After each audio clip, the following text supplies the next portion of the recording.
Bom, gente, hoje mais rapidinho, porque vocês não têm muito tempo, então quanto mais perto da prova os textos vão ficando mais curtos.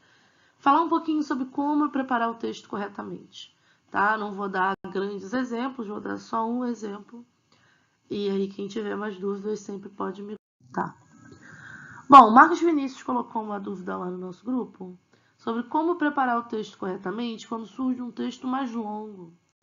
E aí eu aproveito a oportunidade para falar, porque na verdade a lógica é a mesma para textos curtos e textos longos.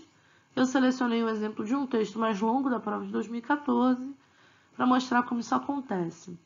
Mas antes de tudo, para quem não esteja familiarizado com isso, qual é o grande valor, de preparar o texto? Para começar a descobrir significados pelo contexto. Quando a gente está atento a coisas que estão acontecendo gramaticalmente, sintaticamente, semanticamente no texto, a gente consegue entender significados naquelas questões que nos pedem, tá? Se uma coisa é sinônimo da outra, por exemplo.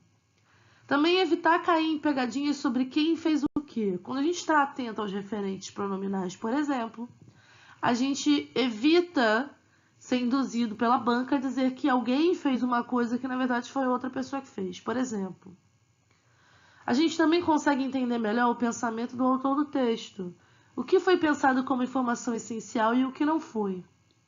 E a gente também tem maior consciência gramatical e sintática do texto, o que ajuda em questões de reescritura e substituição, porque a gente percebe melhor, por exemplo, se um verbo exige objeto direto ou indireto, qual tipo de preposição o verbo exige. Quando a gente está mais atento à estrutura do texto, a gente consegue fazer esses exercícios muito melhor. Como preparar o texto? Então, eu sugiro que vocês identifiquem referentes pronominais, havendo ou não questões relacionadas a isso, tá? Identificarem conectores e elementos de transição, porque eles ajudam a entender a relação entre as ideias no texto e também a identificar significados, sinalizar a pontuação e avaliar adjetivos, advérbios, verbos e expressões idiomáticas utilizadas. Avaliar, por exemplo, se são positivos ou negativos, se são intensos ou não. Tudo isso nos dá algumas dicas sobre vocabulário que a gente não conhece. Mostrando aqui, então, um exemplo desse texto da prova de 2014. Eu já fiz aqui a preparação e eu selecionei alguns elementos. Eu marquei todos os pronomes, tá? E, idealmente, eu iria voltar aqui e conectar esses pronomes àquilo a que eles se referem. Então, por exemplo, esse her and penny and her plate, ambos se referem a Janet e Ellen. Então, eu colocaria uma setinha aqui, que eu não estou conseguindo colocar, mas vocês entenderam o que eu quis dizer. Também marquei em vermelho, se vocês forem olhar, os conectores e elementos de transição. Nesse verde mais destacado, eu marquei algumas expressões idiomáticas ou adjetivos, verbos, enfim, que eu achava que passavam ideias mais fortes. Também um advérbio aqui, esse substantially. Tá? Mesma coisa aqui, em roxo vocês veem que eu marquei vírgulas. Essas vírgulas mostram que é um exemplo desses problemas que o FED está tentando resolver é justamente esse episódio de Fiscal Policy Bungling. E eu quero mostrar para vocês como não precisava saber o que era bungling para responder corretamente a questão. Mesma coisa aqui, tá? Que eu faço nesse trecho.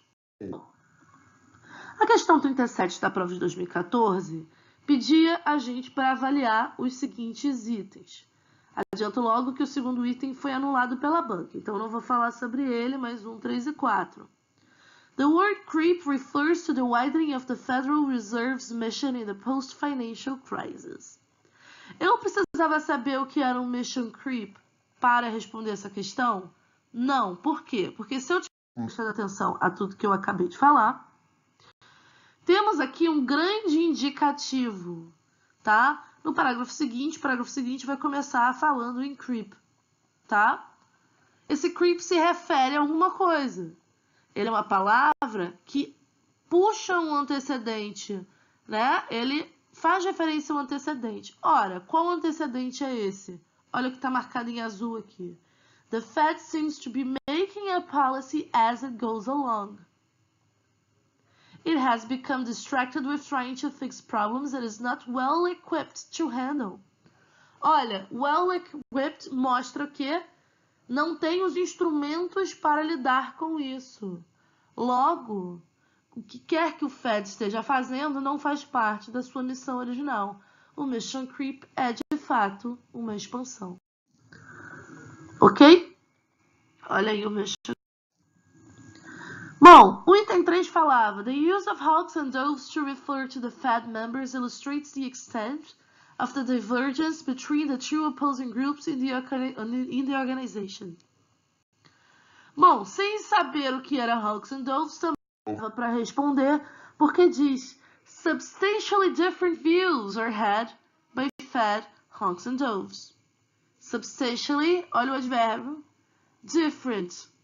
Então, muito substancialmente diferente. Correto.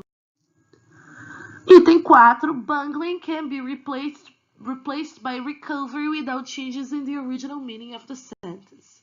Recovery é um vocábulo com sentido positivo, certo? Volta lá no texto.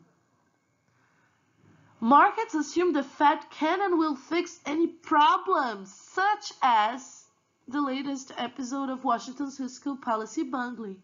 O policy bungling é um exemplo de problems, logo uma coisa negativa e não poderia ser substituído por recovery. Tá bom, gente?